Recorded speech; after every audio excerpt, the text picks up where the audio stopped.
February 20. History unit is coming to an end. February 2024, December 2025, for almost 2 years.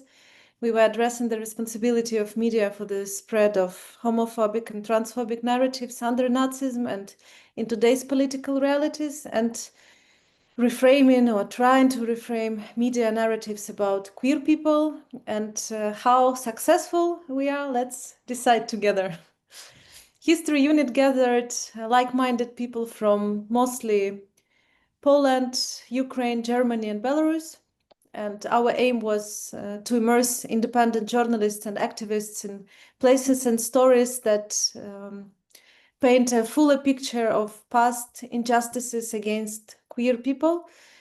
We had 3 offline study trips. We visited Auschwitz, Buchenwald, Majdanek. We had learning sessions on queer history and met grassroots activists and queer media representatives. We've analyzed the realities of the past to better understand our present-day challenges. We had 4 rounds of support for stipend projects, which is 1 less than the amount of workshops we've had. And people had a chance to deepen their research and base their media product on it. And we had also a network meeting a few months ago where we've been loud and silent about our working life realities and our activism. History Unit is a joint project of n-ost Network for Cross-Border Journalism and its partners also. Human rights organization Human Constanta Valdis, a representative, is here with us and will share a few words later. Ukrainian journalist and media trainer Juliana Skibitska unfortunately cannot be with us today, but she exists and we know that she's with us mentally. For a few months, we were also collaborating with Polish organization Autonomia, but we've stopped it because of technical reasons.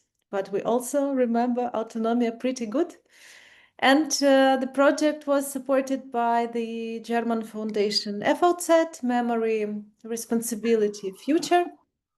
And I need to say that our colleagues from the foundations are real profis, because from the one side, they gave us enough freedom and flexibility in project designing and adjusting, but from another side, they gave very concrete instructions on how to work with the bureaucratical part of this. And I wrote hundreds of emails on different topics, and I always had a response, and I'm grateful for this collaboration, and I hope that one day someone can say similar words describing my work.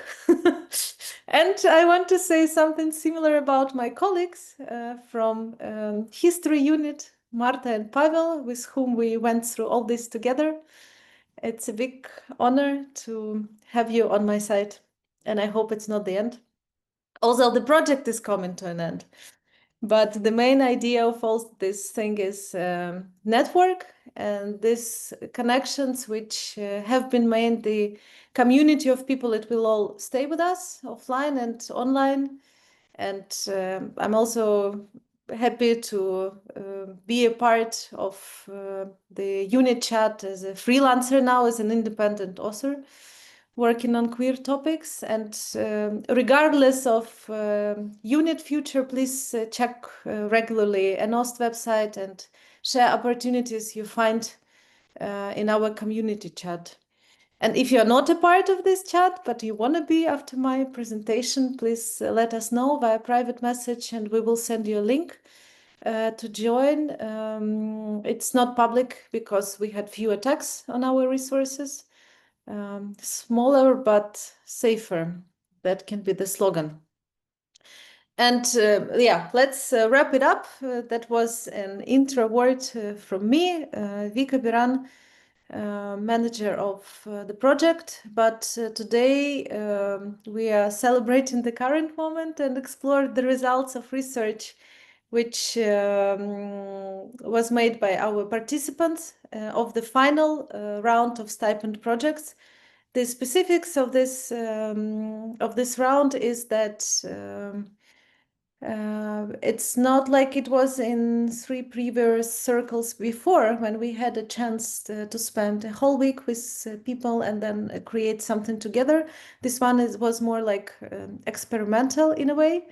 That's why I'm a bit nervous about what will happen today, but I also know everything will be okay, of course, because we will support each other, right? And yeah, let's experience the results together. And I'm happy to give a word to my colleague Marta back. Thank you. Thank you for this introduction to the project, to this day, to all the things that we've been through over the past years. And actually, just before we started this event, we noticed that this is the very last event that we have within this project. So I feel very honored to be here with all of you. Let's have a good final event of History Unit. I will basically dive directly into these. Most of you don't know each other. Just 2 more things in advance. First of all, I would ask you to at least write your first name. We don't need your full names, just for me to know who is here and who not, because I see there are some pseudonyms here as well. And second of all, we have 11 projects. I know that probably not everyone will present today because of the struggles from the people based in Ukraine at the moment. Let's try to keep it short and precise. But yes, please, you all will have some time. You will all have a moment to present your projects. And if we have time afterwards, we will also have an open round of discussion for questions and everything. Let's see how we get through. One of my aims is to be on time, to be done by 6:30 Central European time. So let's see how it goes. Let's see how much time we will need. I will remind you of the timing. Yes, and let's dive straight in. We've got Henny as the first person to present. Henny is based in Berlin and works on different things and used this project to finalize some previous projects. So please be the first one to tell us about your work that you did throughout this project. Sure. Hi, everyone. Can you hear me okay? Is it okay? Okay, perfect. Okay, I have a PowerPoint presentation. So okay, so I click share, share screen options. Oh, okay. Let's see if this will work here. Not so used to the how this is gonna. Okay, share. But yeah, my name is Hanny. I'm based in Berlin, and I am really excited to come and talk today with everyone and get to know your projects. And I think that this is going to be a really interesting and beautiful experience to see what everyone has to share. Okay, let's see. Okay. Oh, you know what? I'm so sorry. It's making me quit and reopen to be able to share. Maybe someone else can go and then we can come back to me. Is that okay? Okay. Okay, I'm sorry about that. Let's see. No problem. I mean, I've Okay. got my internal logic, but the good thing is that Yeah, the whole first block is around arts, so we can just continue perfect. meeting. Okay. Yes. I'll come back. I'll have to quit and then I'll come right back No in. worries, no worries. Okay. Thank you. Sorry about that, No everyone. problem. Okay, then Mitya, I would ask you to maybe start with your presentation, if it's okay. Hello, excuse me. Hi. Hi.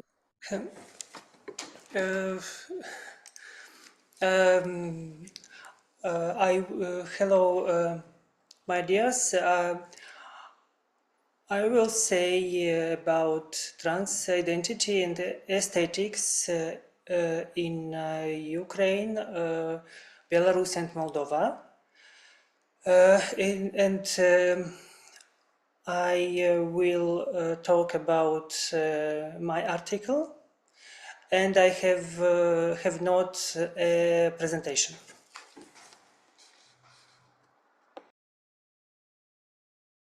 Yes, just go ahead. You can, or I'm not sure if Henny fixed their problems. Okay, then let's continue like this. Henny, you can present first, and then afterwards we will come to Mitya. Good? Great. Fantastic. Okay, amazing. Thank you. Yeah, I figured it out. I figured it out. Okay.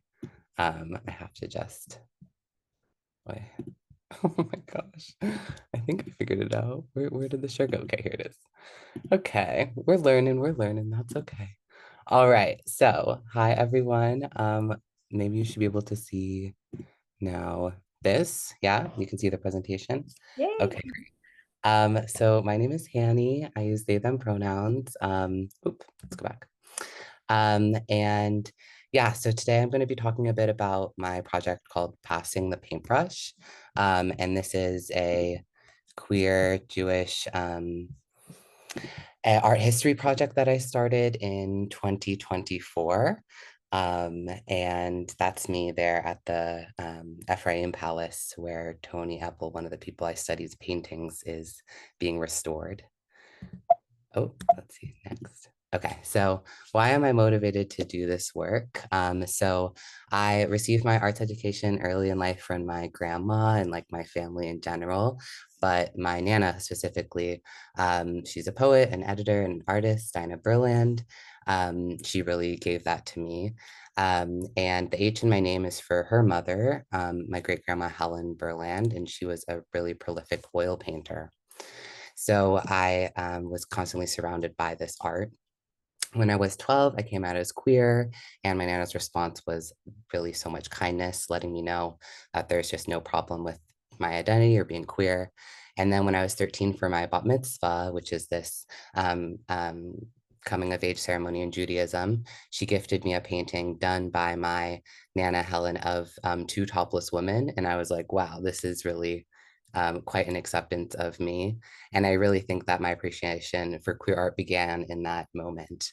And then a few months later, I was taken on my first trip out of the United States, where I was shown Paris, and we visited museums and saw a lot of really amazing art. But I really just like kind of missed this other queer artists in my my understanding of art history, but also Jewish artists. I didn't really know any other Jewish artists besides my grandmother's.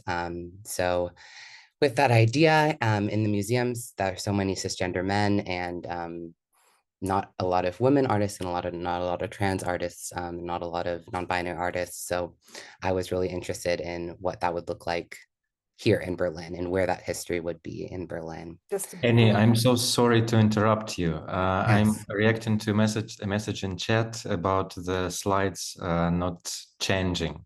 So we are not seeing the slideshow. We are just seeing the menu you've had previously with just the first slide visible. Oh no. Maybe you can go back from the slideshow, exit it, and just change the slides, from slide to slide without a slideshow. Oh, now is this working now? Okay. Yep. Thank you so So much. before it was just like the Google Doc with Great. presentation. Great. So sorry Thank about that, everyone. So sorry. No Thank problem. you for telling me.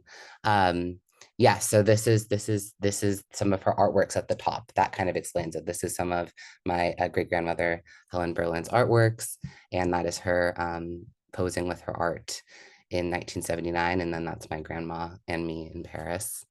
And so I was really curious about how queer and Jewish identity influenced the paths of queer artists in Berlin, queer Jewish artists in Berlin, and I wanted to see myself and my community depicted with more dignity than I was seeing in the museum and the archive of my past. So I wanted to do something about that. Okay, now did it change? Yeah, it's good. Okay, great. So inspired by that motivation of wanting to learn and spread that knowledge, I started this project called Passing the Paintbrush, which is an educational project about historic LGBTQIA Jewish women artists in Berlin.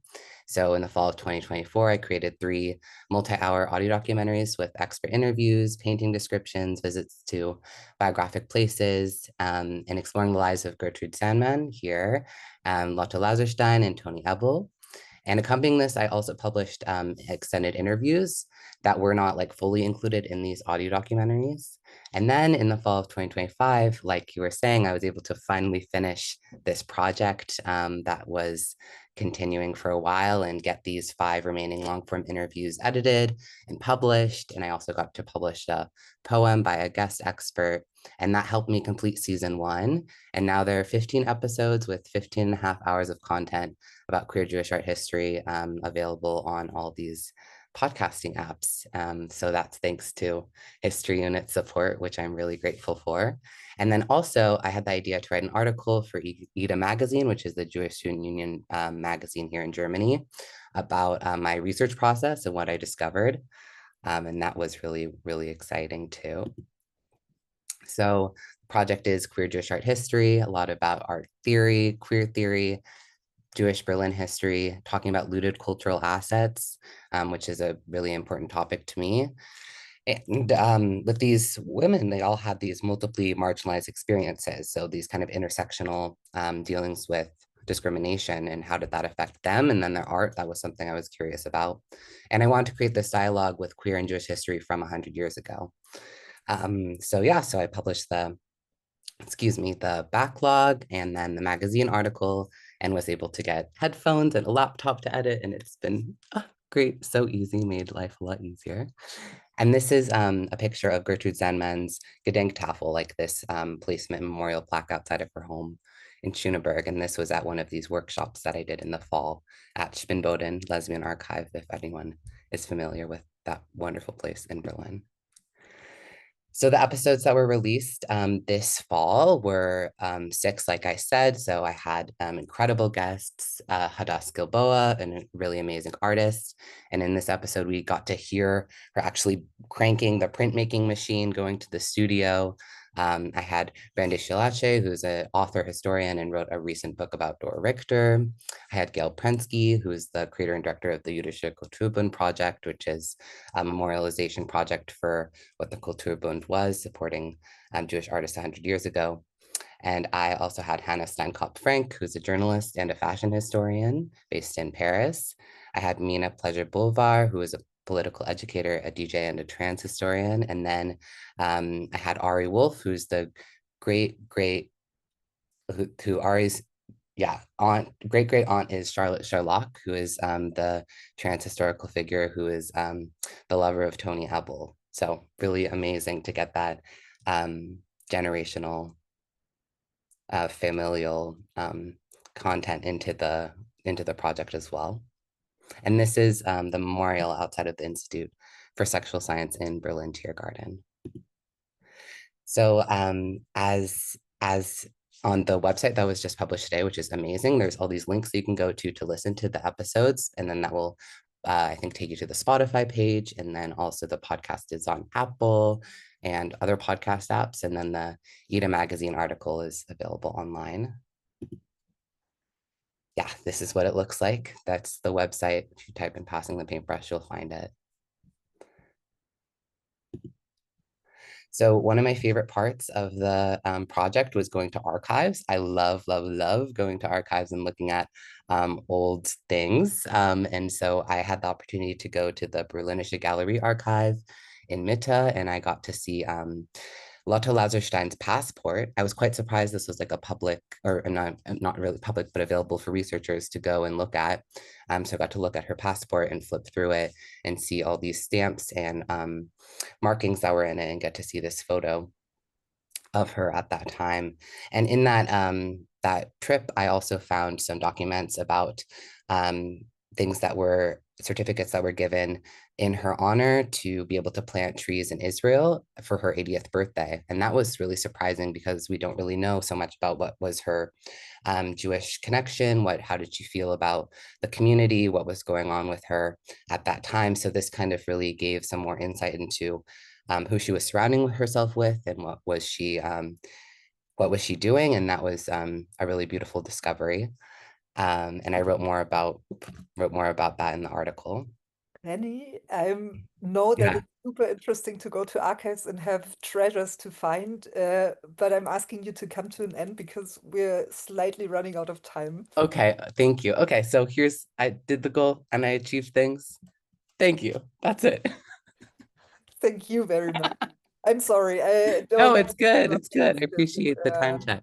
I kind of have a reputation to lose to always be on time, you know, so it's really important to me and I think to everyone to be on Good. time. No, but thank you very much. I think it's very interesting to see all the different approaches that people take. We have you obviously worked in the archives. You digged into these sources, first account sources, which super interesting, and it's always nice to see what treasures people can find in these archives. And it's of course very nice to see that you could realize a project that you started earlier. So thank you very much. In case anyone has questions, I would ask you to save it until the end or maybe write it in the chat and we will collect it throughout this presentation. Other than that, I would ask Mitya to come up next because Mitya also worked on art, even though in a different context. Mitya worked on trans and drag art, especially connected to Belarus communities, Ukraine, Poland. So please, floor is yours, Mitya. Oh, excuse me, please, my dears. Can I speak later? It's fine, sure. Then I actually have Finn up next. I don't see Finn here, but I'm not sure if we have a presentation from Finn. Vika? Nothing I know about, Okay. but I will go and check. Maybe Okay. there are some updates in the email. Okay.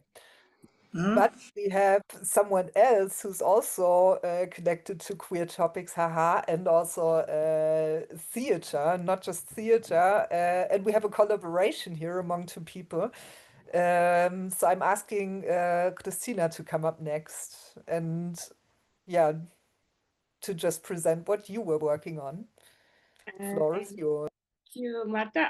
I don't have a presentation too, but I can maybe show video without sound. And parallel, I think just to try to tell what can we do, okay?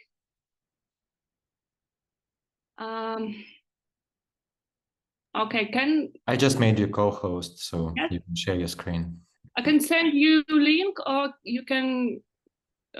How will you made You it? can share your screen right now. Oh, okay. I made you a co-host. If it Thanks. works. Otherwise, yeah, Okay, let me know. like this. Yes.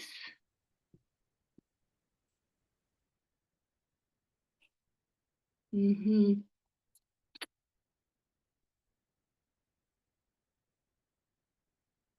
Okay.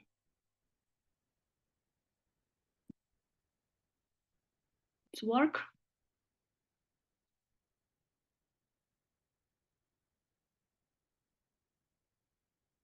Yeah.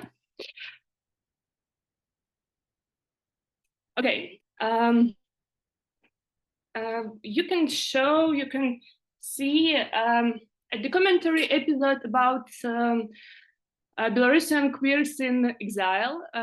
This is a new episode. This 5 episodes with Ula. And what about it? What about this episode?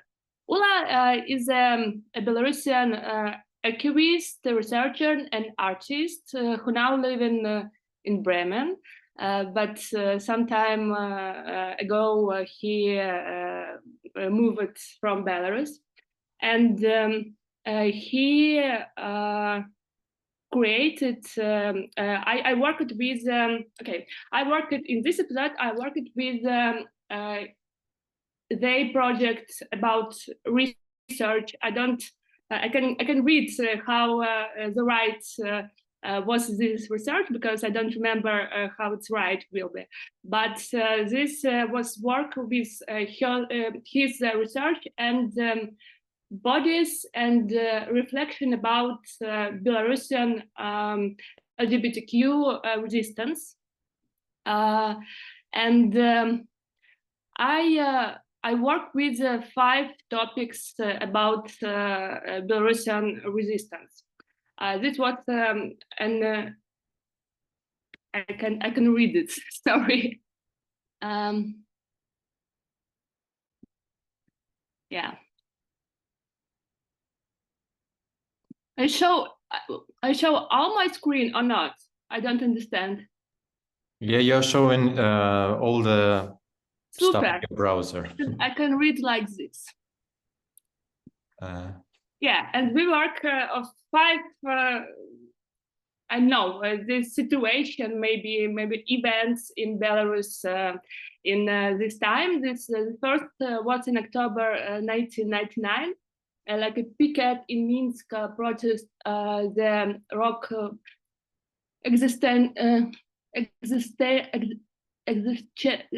help me. How is written? I don't know. Okay, statement calling for the executing gay people in the elected chairs. The second part was a pride about 2001, the third march under slogan "We Choose Love." The third part was about September 201. This about action during Belarus gay pride against fascism in Trostyanets, and the post was about period from the 2009 and 2010.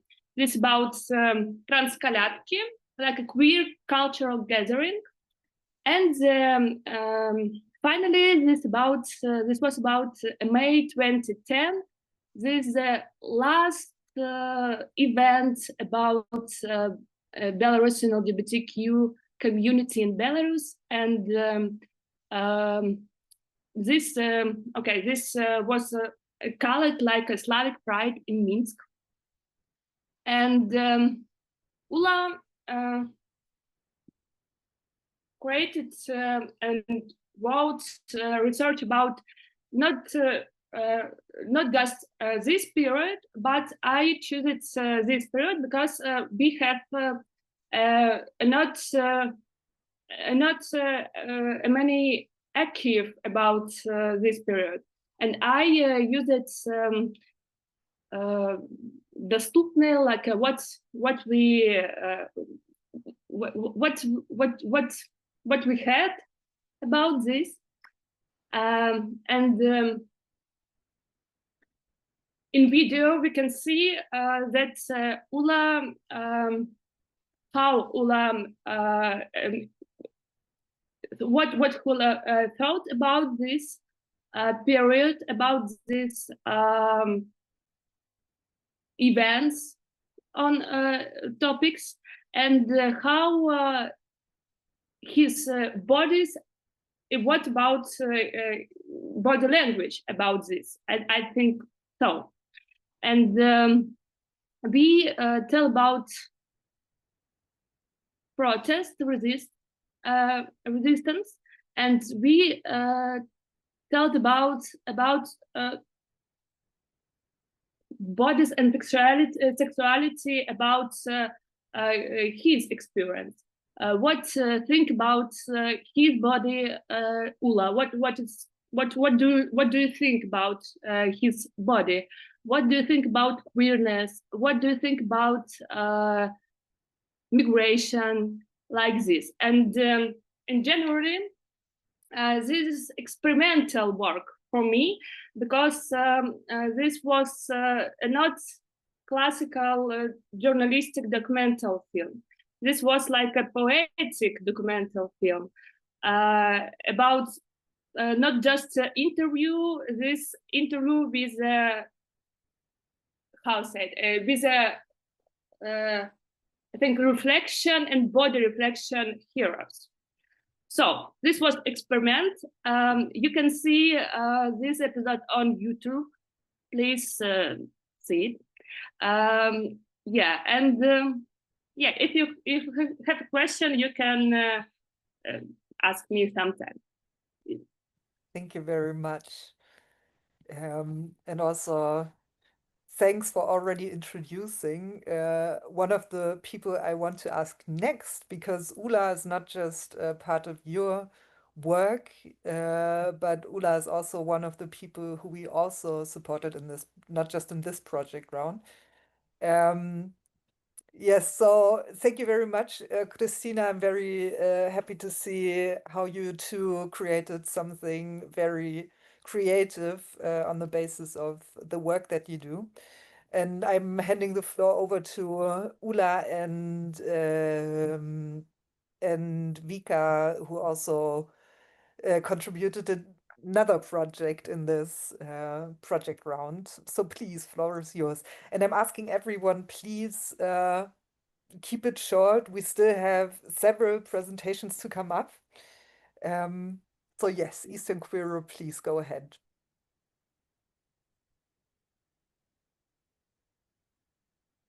Could you hear me? Is everything working? Yes. Hello, nice. Okay. Hi, everyone. Now you can not just see my body, but also hear my voice.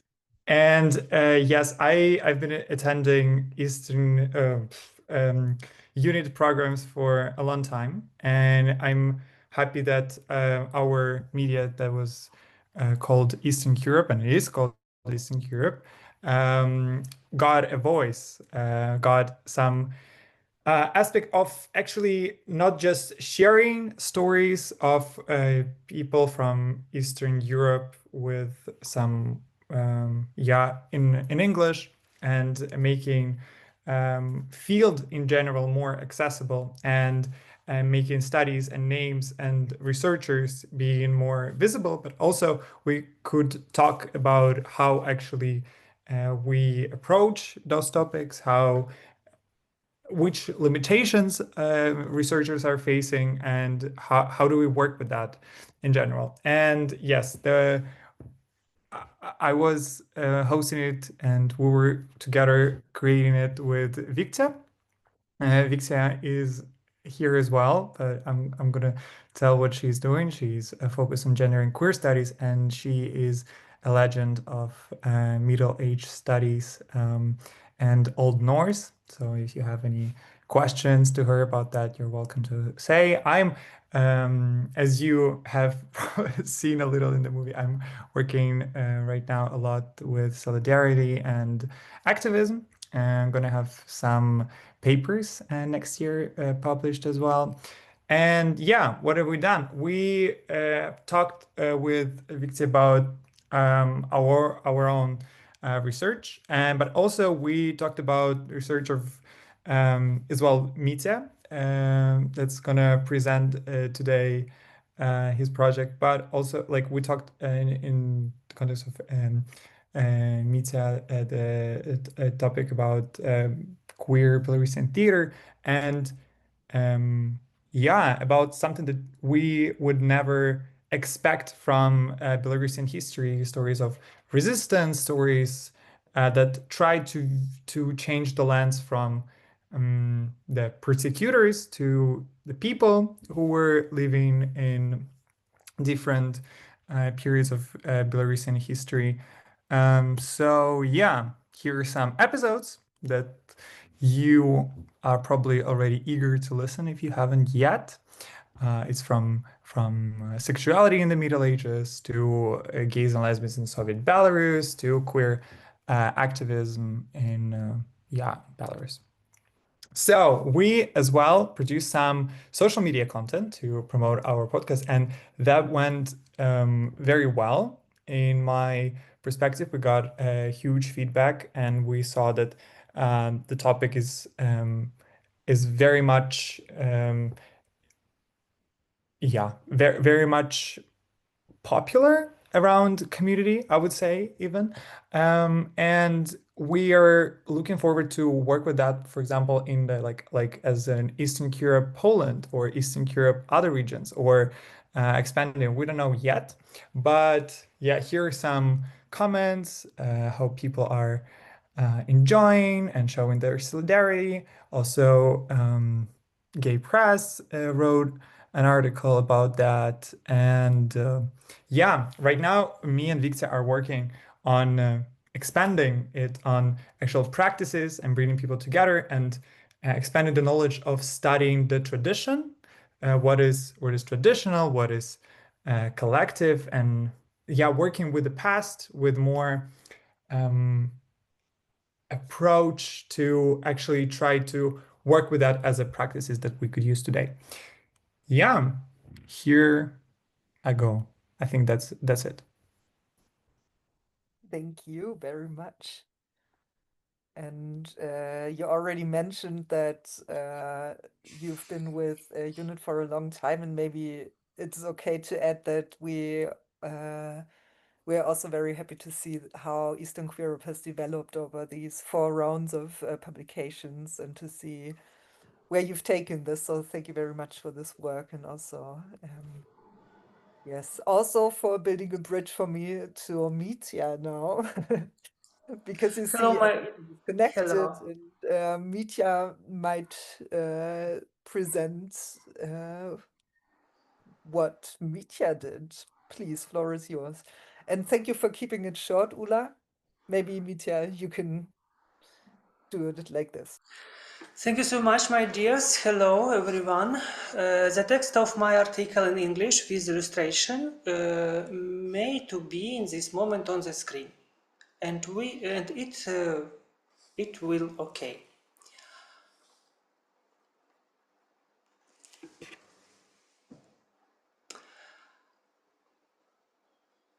Okay. Trans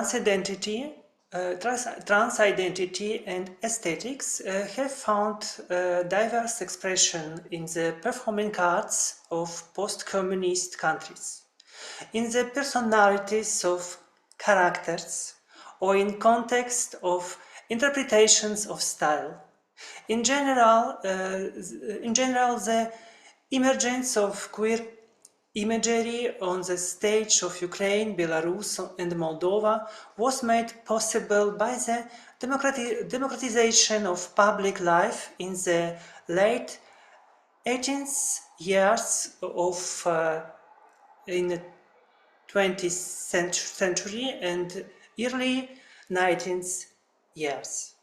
It was during this period that sensuality, intimacy, psychological insight, and a previously unknown openness to the inner world of the heroine or hero gradually became normalist in artistic and everyday culture.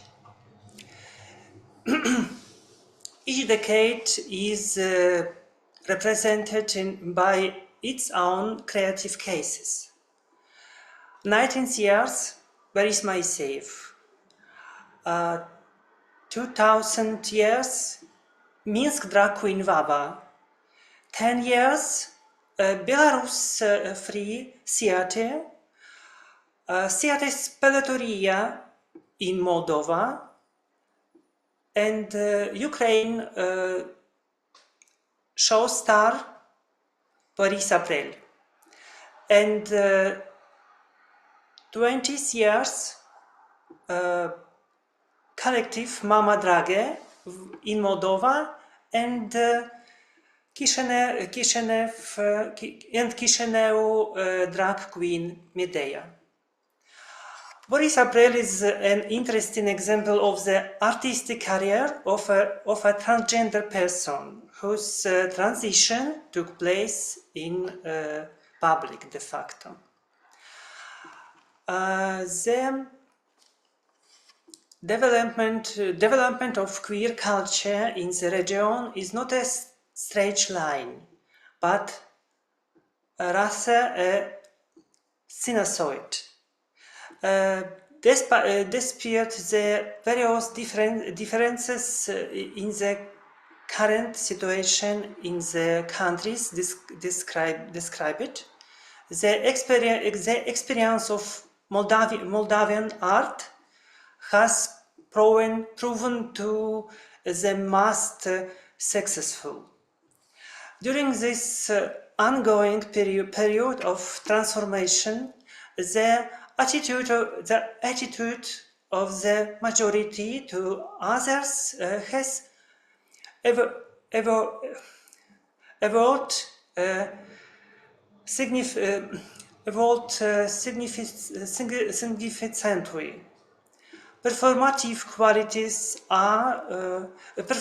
arts are an indicator of these changes. The board and diverse manifestations of transgender culture are a reminder of its resilience, and that its roots reach back to ancient times. The illustrations were created by a Belarusian artist by Seattle, Tatiana Divakova. Thank you for your attention. Thank you very much.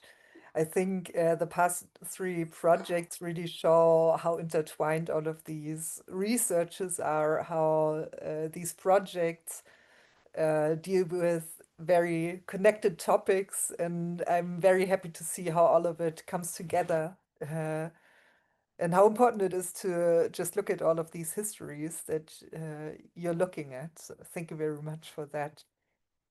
Now, coming from all of these artistic approaches on history and also queer history, I'm making a more drastic turn towards more, well, less artistic and more, oh no, I'm kind of getting lost there, but yes. Anyways, I'm asking Antonia to come up next, and Antonia prepared something on conversion practices, which is something not just relevant during the NS times, but also up until today.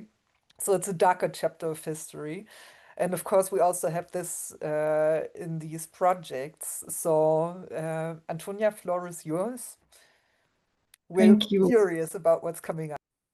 Thank you. You kind of took the bridge I wanted to use. No, thank you. I wanted to say, yeah, I like to see what everybody did, and I wanted to say thanks for the opportunity to share what we did. But I really did something very different, not that creative, but more traditional reporting. The topic was conversion practices in Germany and their history, meaning where did the idea stem from that people can be cured from their sexual orientation or gender identity. And I'll just present the findings of my article, I think. So I followed mainly 2 stories of survivors of conversion therapy, which I guess most people here know what it means, but just to sum it up, it's any practice that aims at changing or suppressing one's sexuality or gender identity.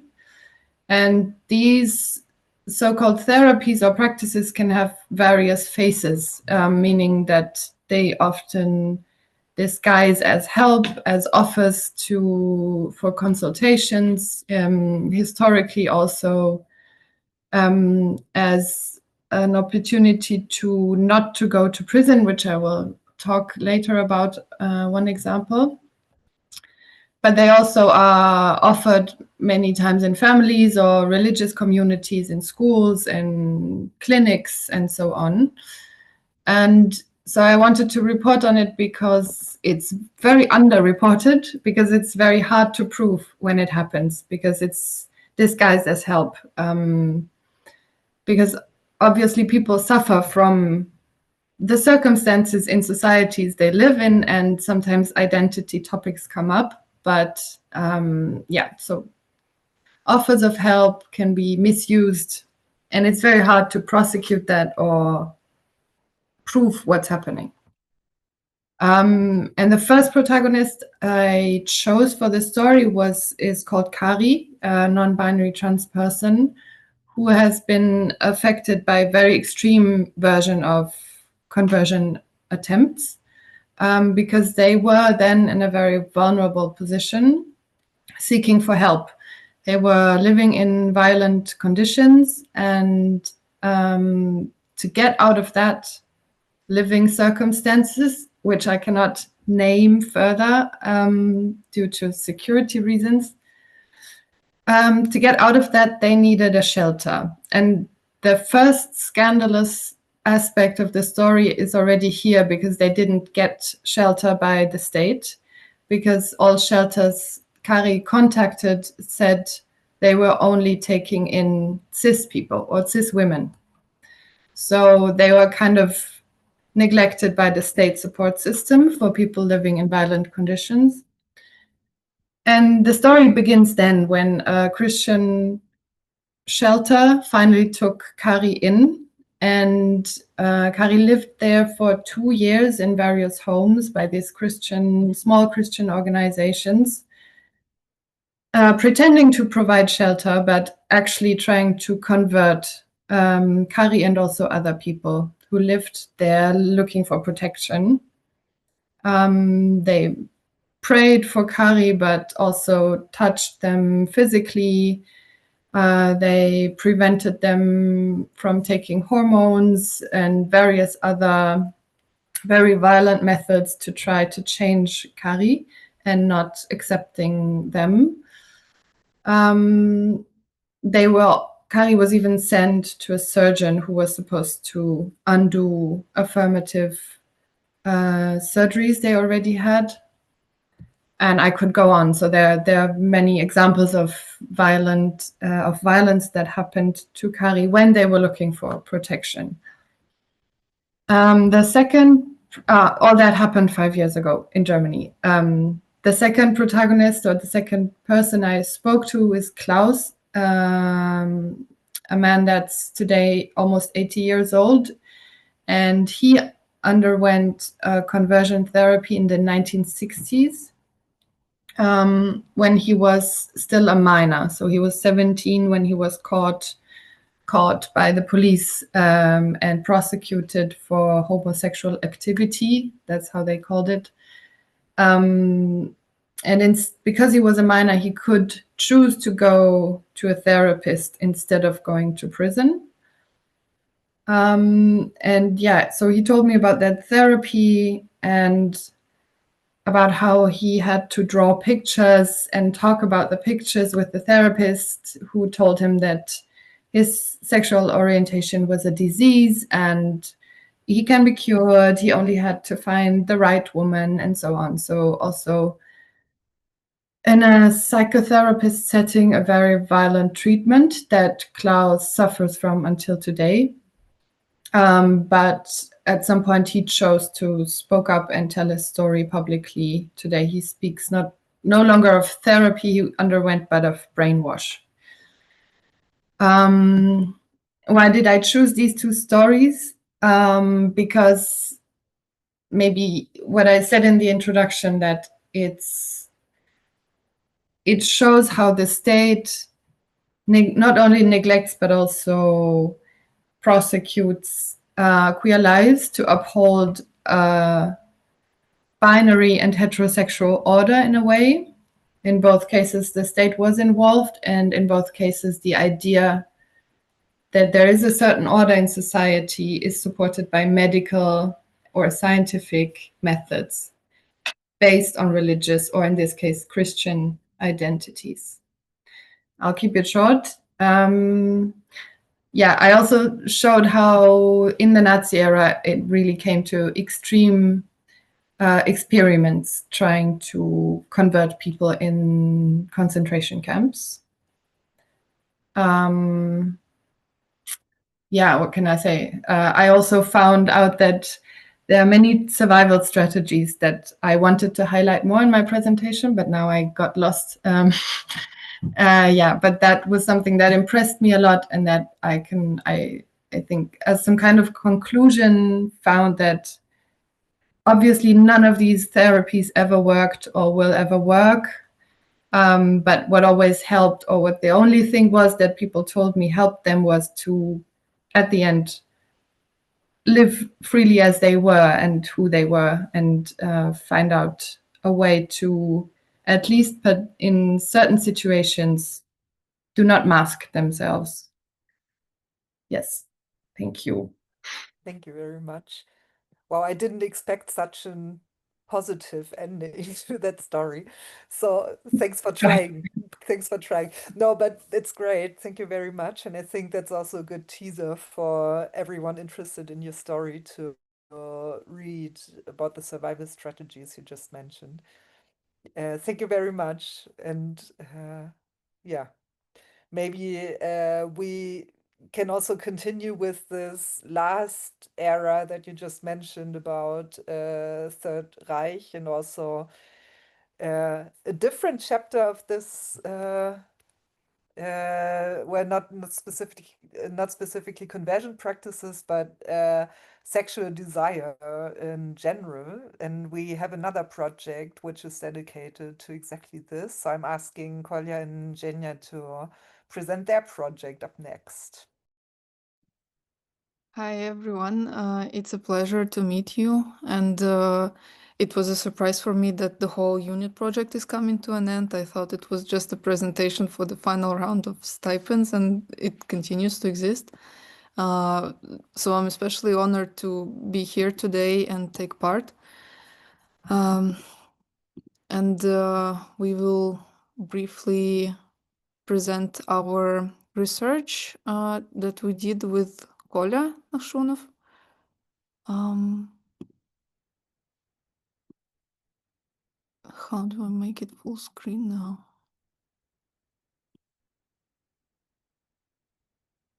Yes. Okay, it should be full screen. So we made like a critical historical research on the role of sexual desire in the Third Reich, because at some point we, as we studied this ourselves, we pointed to a certain paradox that the aesthetics and culture and certain literally heritage of the Third Reich, of this regime, is overtly homoerotic.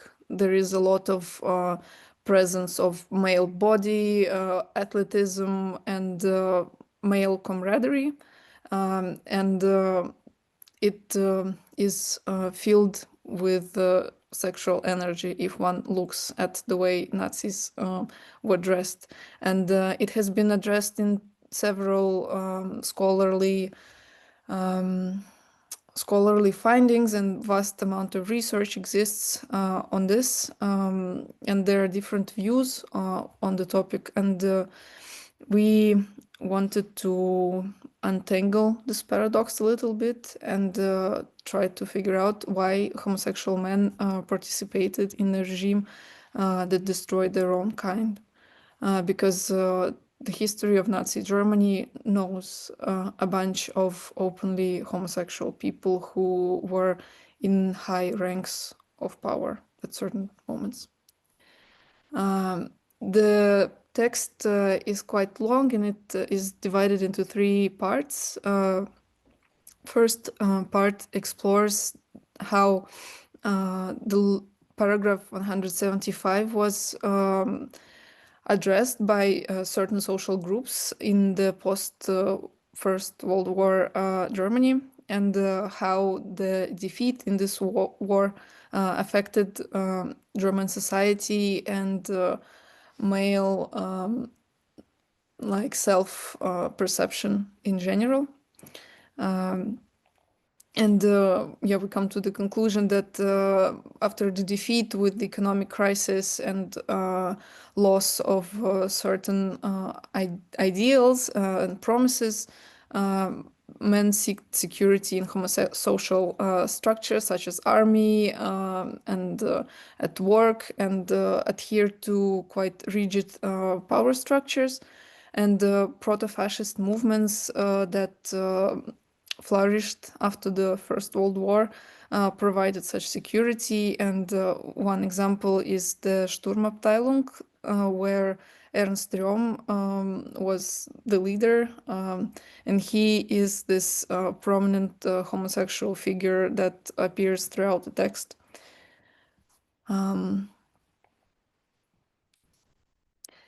We later tried to address the psychological underpinnings of this paradox that I mentioned earlier, and try to understand the relations of the fascist regime with everything that is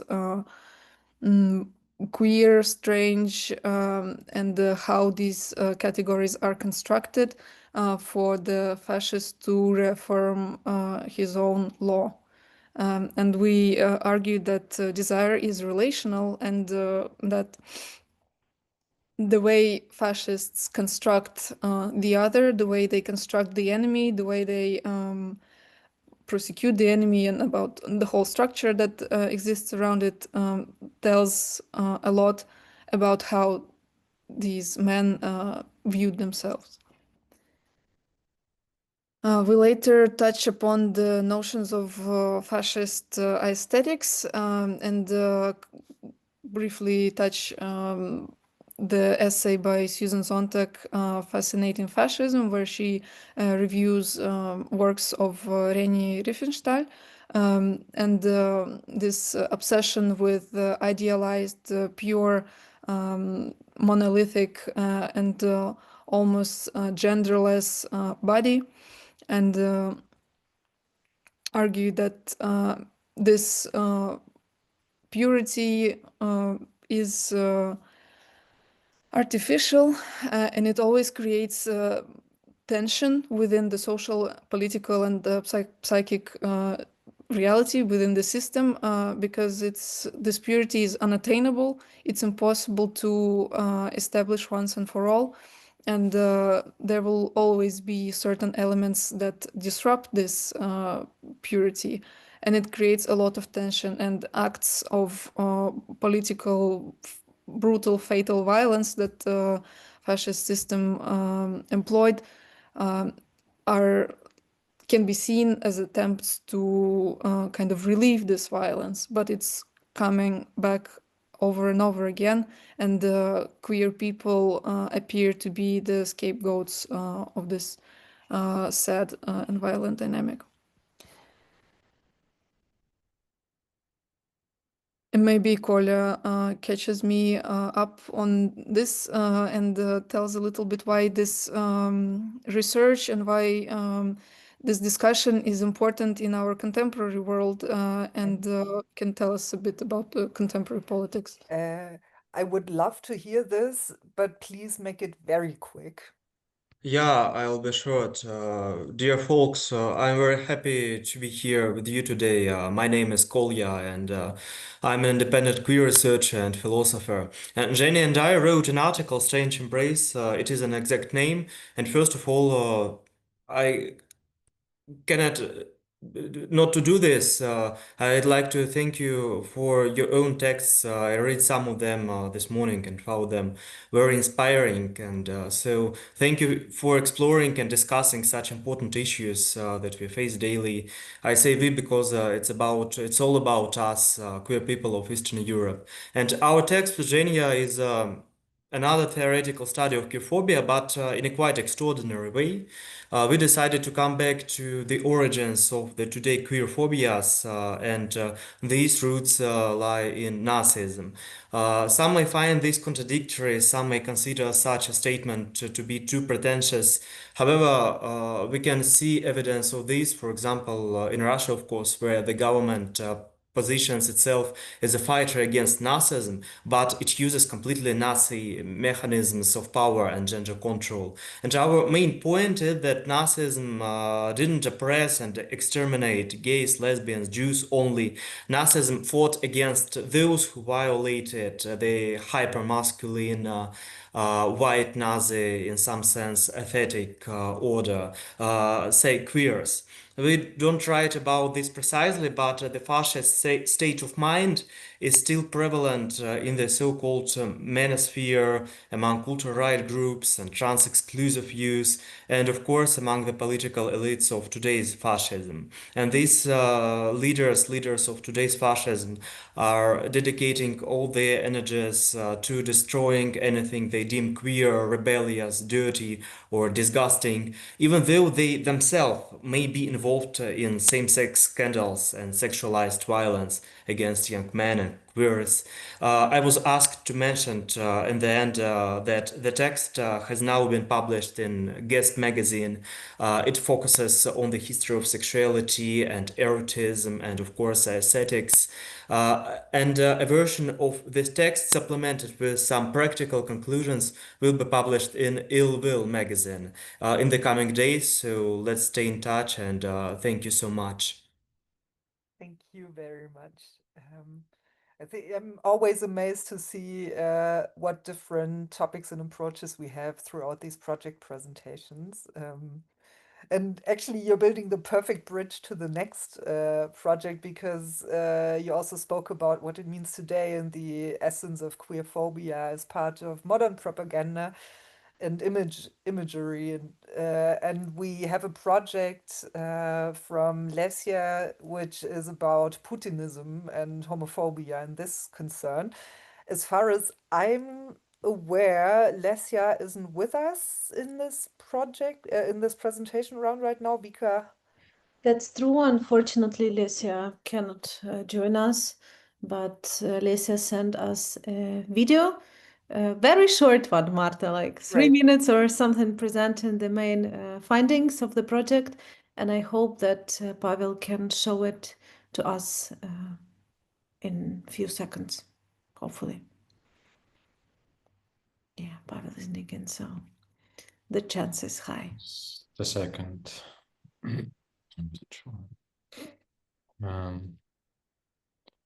It's opening. As an interim facilitation moment for me, now we're slowly moving towards different perspectives connected to Ukraine, especially today. Yeah, this will be the first out of 4.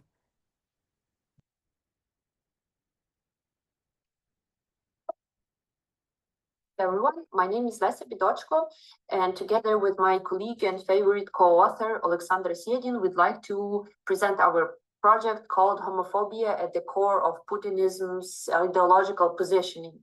I apologize for not presenting it together with the other participants. I had to pre-record this video because of the severe power outages in our region. As journalists with a background in humanities, we were asking ourselves a disturbing question: why has homophobia become an emotional and ideological center of Putin's Russia?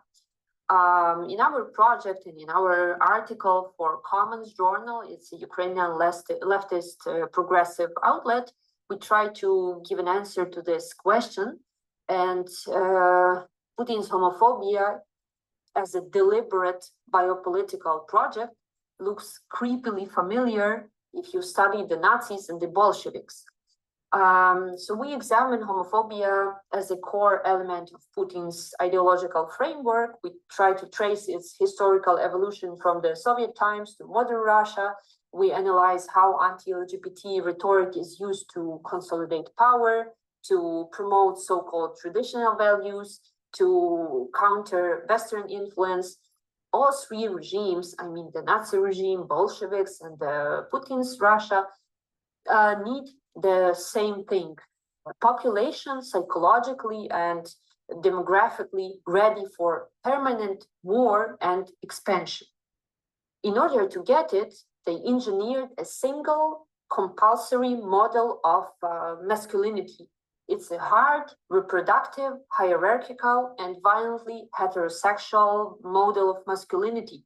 And anyone who is trying to somehow deviate from this model is declared an enemy of the nation itself. In the Third Reich, the idea ideal was the blonde Aryan who was a warrior who fought and fathered children for the folk, and homosexuality was criminalized as racial sabotage. In Stalin's Soviet Union in the 30s, the recriminalization of sodomy was justified exactly the same way. Immoral men weakened the collective, lowered the birth rate, and opened the door for the foreign spies. Fast forward to Putin's Russia. Since the early 2010s, we see the deliberate construction of the real Russian man, who is orthodox, who is patriotic, who is muscular and surrounded by many children, ready to defend the motherland from so-called gay Europe. All those bans on LGBT propaganda to adults, all those labeling the non-existing international LGBT movement as extremism organizations are not just random outbursts of this bigotry, but they are bricks in a new ideological, let's call it fortress. So it's not just a side effect of conservatism. It has become a moral justification for the entire confrontation with the West and for the war against Ukraine. That is why Putin's homophobia is not just about hatred. Please follow the link to the Commons Journal, and please find some time to read our article on the Commons website. I do apologize that I could not join the live discussion, but I hope that my colleague Alexander could answer the questions if you have some. And thank you, and thanks n-ost for supporting our project. And I hope that we'll find ourselves with elaborating on this topic in the future. Thank you and good luck with everything.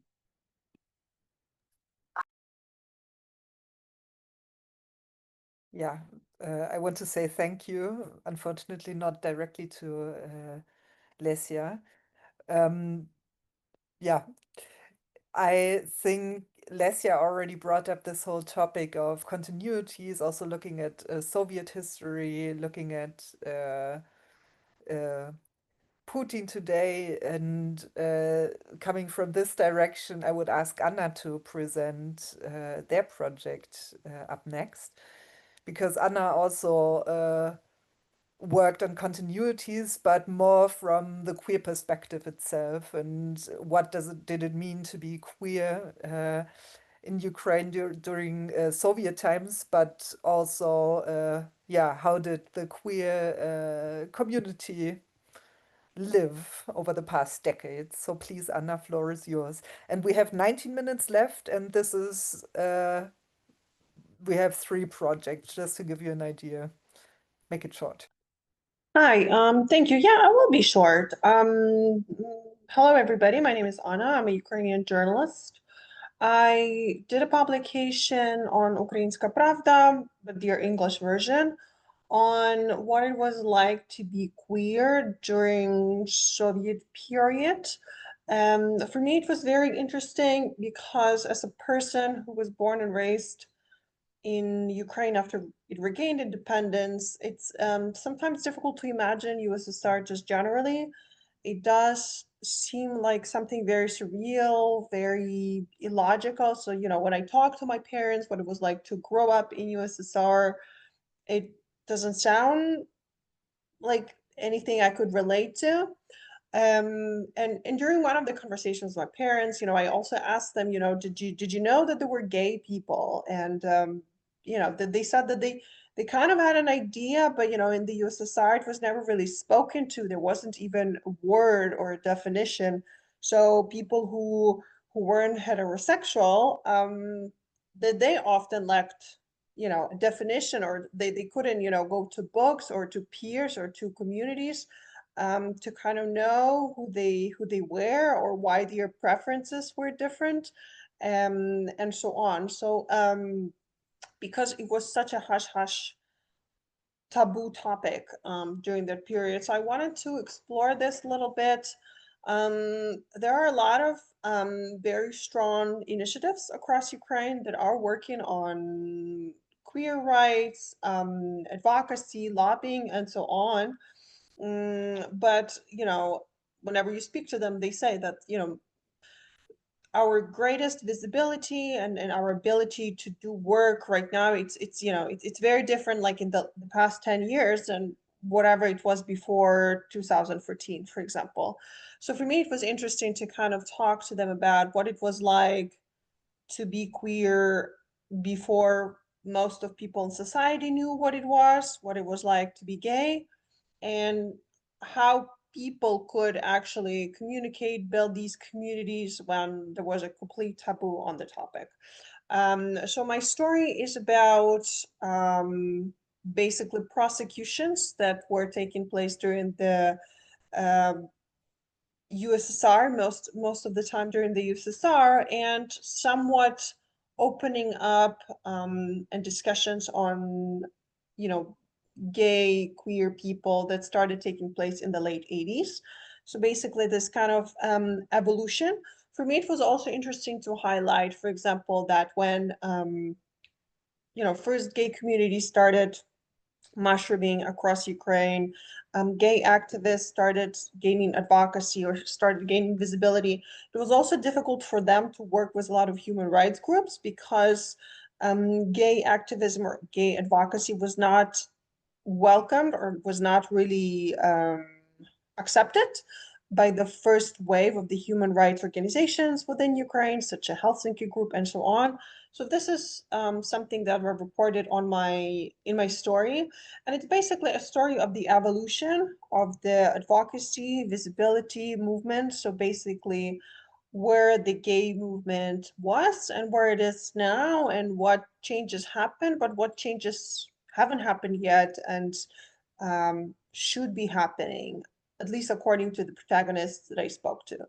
So it's not an artistic project. This is a more or less traditional journalistic piece where I featured a lot of people who are activists, but also historians. So they're, you could say they're gay historians. They do not necessarily specialize in queer history, but it is one of the topics that they study.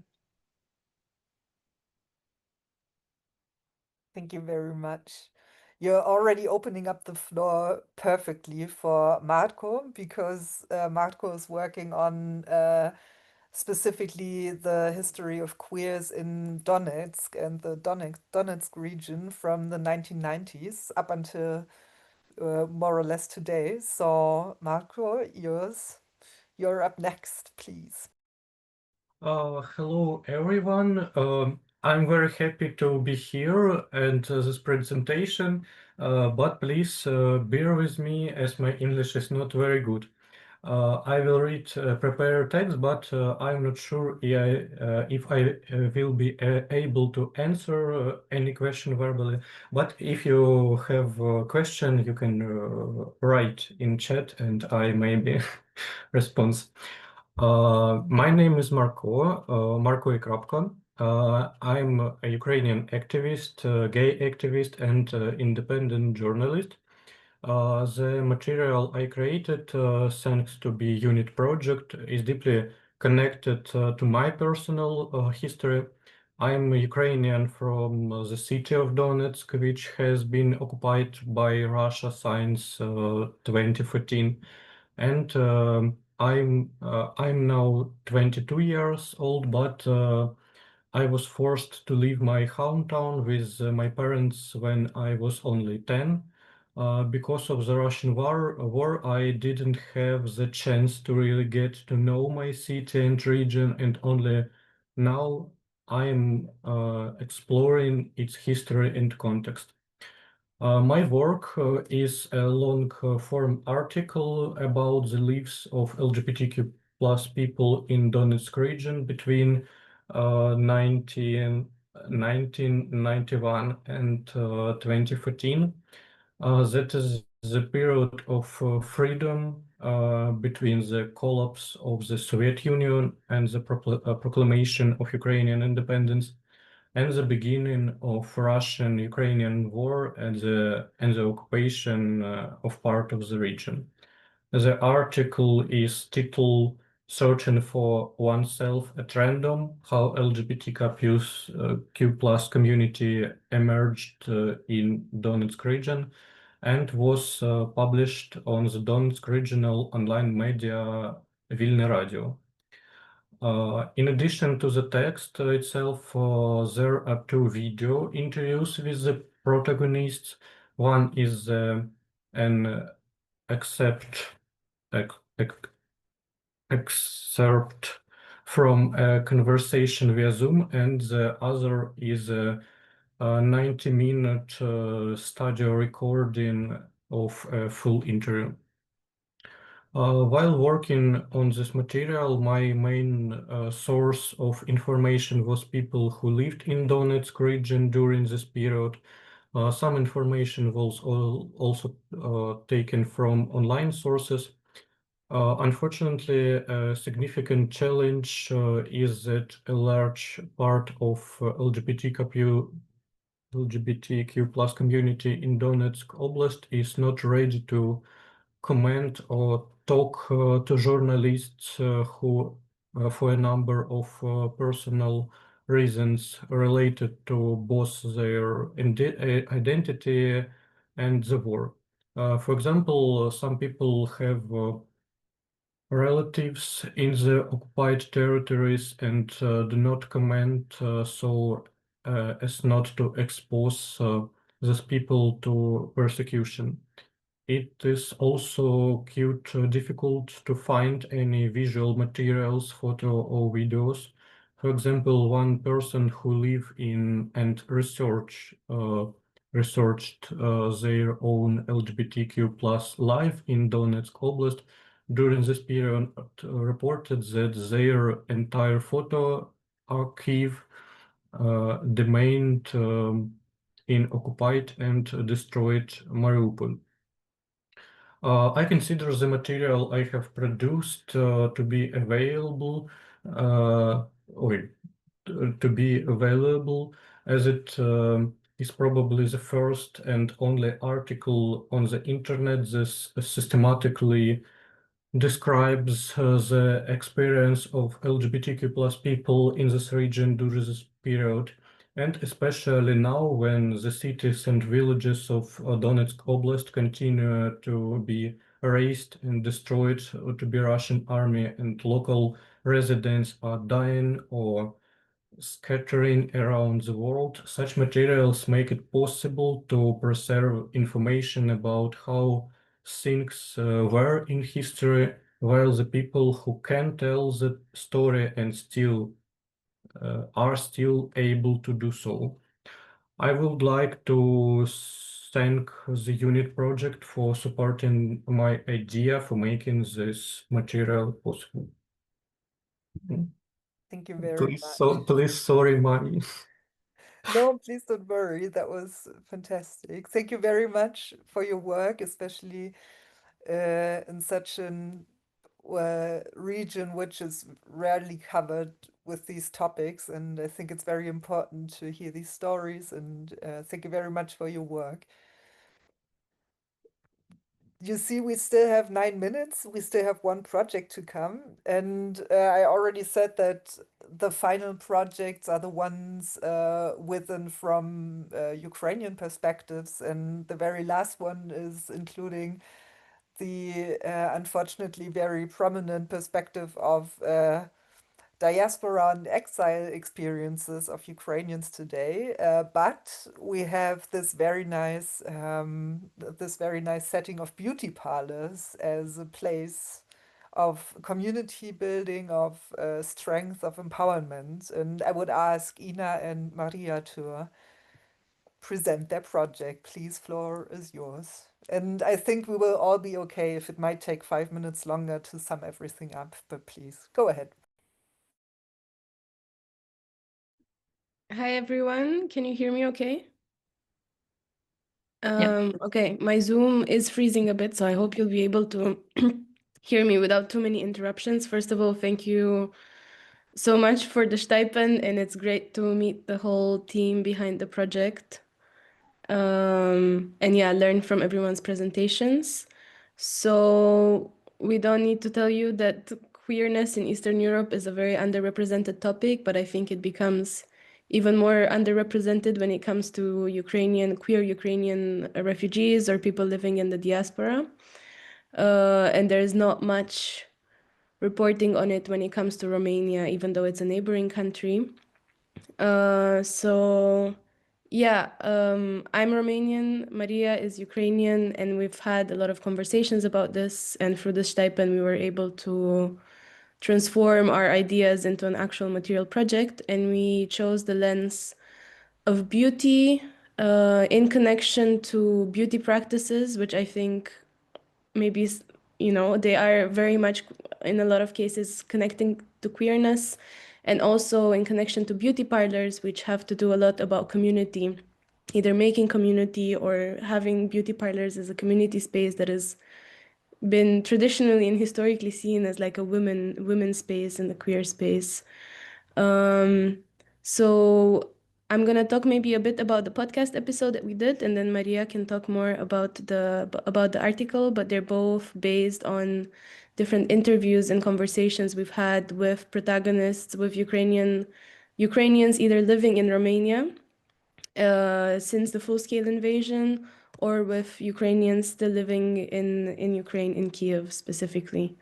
And we talked to Anya and Matvey that also are featured in the podcast about their connections to beauty, but also the beauty salon they've sort of set up together at home. And then we've also talked to a beauty parlor owner in Kiev and what it means to run a business during the war, and also what it means to maintain a relationship with clients and what kind of needs the people have when they come into the beauty parlor. Yeah, maybe I'll stop here and give the stage to Maria.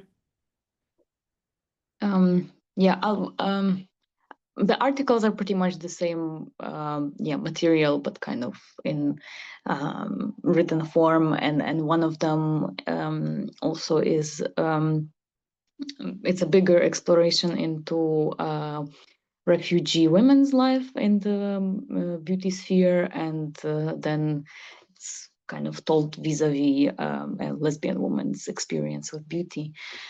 Yes, and what else can I say? Maybe about the Kyiv hair salon, because we split the work a little.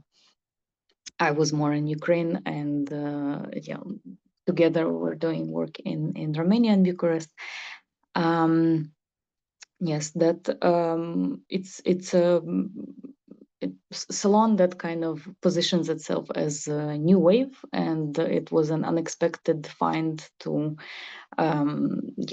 realize that not only is it a new way of doing business, but it also provides a safer space for queer people, because the haircuts are not gendered anymore, as it is in traditional salons, and so on. We connect the two locations with the notion of safe space, which can be complicated, of course, in the state of migration and living in war, and being queer. But the conclusion is that our characters find safer spaces that are connected to beauty. And I also wanted to say thank you very much to UNIT and to all of the beautiful presentations. Lovely collaboration. Thank you very much. I think those are very sweet words of farewell to other projects that we had in this round that we heard about today. Survival strategies, queer empowerment and community building. I think that's something very important.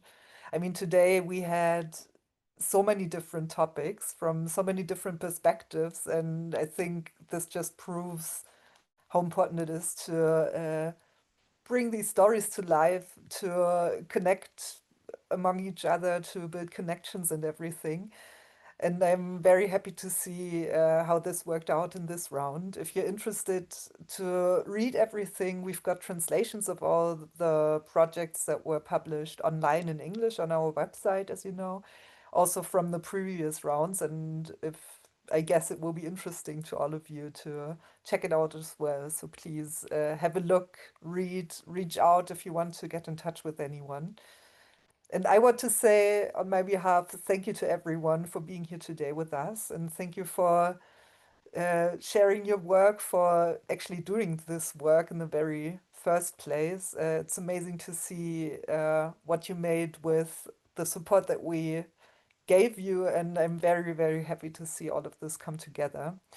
But this will not be the last work. I think Vika also wants to say goodbye to everyone. So please, Yeah, Vika. something similar about the unique opportunity to see real people behind this long texts or podcasts or bunches of photos. I really enjoyed it.